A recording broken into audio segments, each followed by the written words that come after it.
ಪ್ರಾಣಿಗಳೇ ಗುಣದಲ್ಲಿ ಮೇಲು ಮಾನವನದಕ್ಕಿಂತ ಕೀಳು ಉಪಕಾರವ ಮಾಡಲಾರ ಬದುಕಿದರೆ ಸೈರಿಸಲಾರ ಸತ್ಯಕ್ಕೆ ಗೌರವವಿಲ್ಲ ವಂಚನೆಗೆ ಪೂಜ್ಯತೆಯಲ್ಲ.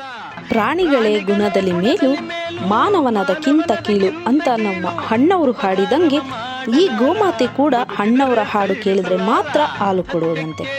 ಸದ್ಯ ಇದು ಕರ್ನಾಟಕದೆಲ್ಲೆಡೆ ವೈರಲ್ ಆಗಿದೆ.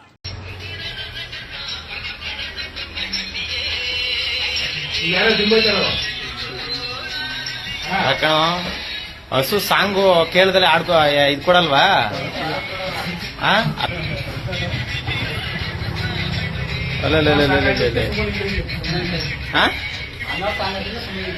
ಹೌದಾ? ಇದೆಂತ ಹಸುನ ಇದು? ಅಣ್ಣವ್ರ ಸಾಂಗ್ ಕೇಳ್ಕೊಂಡು ಹಾಲು ಕೊಡುತ್ತೆ ಇದು. ಮೆಂಡು ನ್ಯೂಸ್ ನೆಟ್ವರ್ಕ್, ಸತ್ಯದ ಕನ್ನಡಿ.